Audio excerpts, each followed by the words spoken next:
Have you ever been listening to the podcast and heard Chris mention some weird theory that someone in the Patreon Slack chat came up with that sounds vaguely like a Coen Brothers movie that your stoner friend from high school swears is the greatest movie of all time? Well, today, I'm going to go over a little concept called dude theory.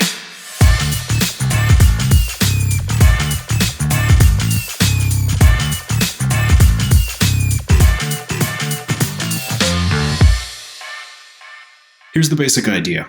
All NFL players are the planet's elite athletes in terms of height-weight speed ratio.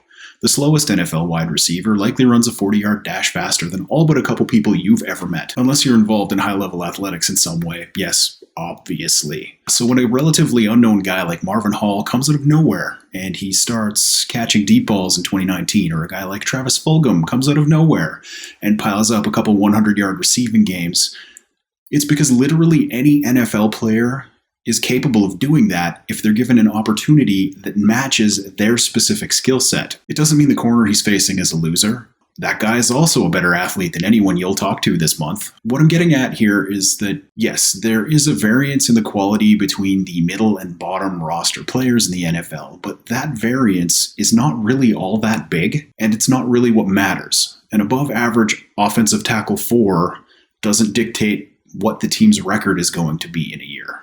Even the starters don't all really matter that much as long as they're guys who deserve to be playing on the field. How many times have we seen a guy who was great for a contender get a huge free agent deal somewhere else and completely fail to live up to that big contract? How many Seattle or New England receivers have signed big deals elsewhere and shot a complete blank for their new team? A Super Bowl champion's cornerback 2 heads to another team for a big payday, and they don't see the third year of their 5-year deal before they've been cut, and they're going back to the team they were good with in the first place. A running back with an offense built to make him look great holds out for a season, maybe even 2, and the guy who fills in for him doesn't miss a beat, while the former Madden cover boy looks like a chump in his shiny new uniform once he signs his giant contract. This is because most of the players on the field are just guys. What defines the quality of a team they're on, however, is how many players there are on the roster that are not just guys. What matters is how many dudes there are on the roster. Now, a dude, trademark Wisco from the Patreon Slack, isn't just an above-average starter. He's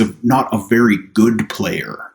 A dude is the kind of player that an opponent has to game plan specifically to stop if they have any hope to beat their opponents at all. And that isn't just some of the time. These are the guys who will destroy your retirement plans if you don't deal with them on game day. These are the guys where if you just line up and play one-on-one, they will annihilate you.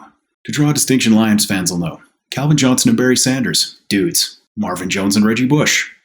Very good players, but they're not Hall of Fame contenders, and that's the kind of guys we're sort of discussing here, as guys who might maybe get there. Dude is a guy who you game plan to stop every week, and sometimes, despite your best efforts, he beats you anyway. Dude theory is as follows. Bad teams have one real dude. That's probably about it. Stafford. Most teams have a couple of dudes. Playoff teams have 4 or more. And great teams have 5 or 6 or even more dudes on the field at the same time. The presence of those dudes and the focus that they force the other team to put on them is what allows other players to appear better than they are. These dudes let the average guys look good, and the good guys look great. So in round 1 of the draft, the key question has to be, is this player potentially a dude? A dude is not going to be made useless by a scheme change. A dude is not going to be a limited player at the college level. It's much harder for someone to be a dude at certain positions as well. Like a tight end doesn't typically put up a lot of stats. A receiver relies on the quarterback he's playing with. A running back needs the blocking in front of him to be great. And the offensive line only ever really gets noticed when they make a mistake. Defensive tackles don't produce many sacks or pressures. Linebackers need the linemen in front of them to perform or they're lost. And safeties are just the last resort for the defense to stop a touchdown. Now, of course, you're thinking, yeah, what about so-and-so? Well, your what about guy just might be a dude, unless you're just a fanboy. So if people who hate your team would be asking, what about your player? Like I do with, say, Devontae Adams, Aaron Rodgers, Aaron Jones, Zadarius Smith, Adrian Amos, or Jair Alexander of the Packers, he's a dude. And by the way, you can get your FTP shirts at DetroitLionsPodcast.com/store. Where teams make mistakes is by paying guys as though they were dudes. And the salary cap is only real if you screw it up.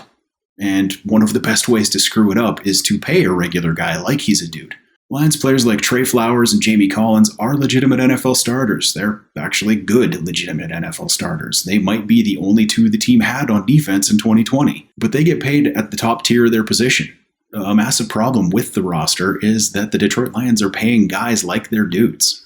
Now, with the Lions' new front office, John Dorsey is a bona fide dude detector. Brad Holmes is also a guy with a reputation for pulling dudes out of the draft. First, second, third, seventh round. He just finds them. The coach himself is the infinitive dude in the flesh. But that's just like my opinion, man.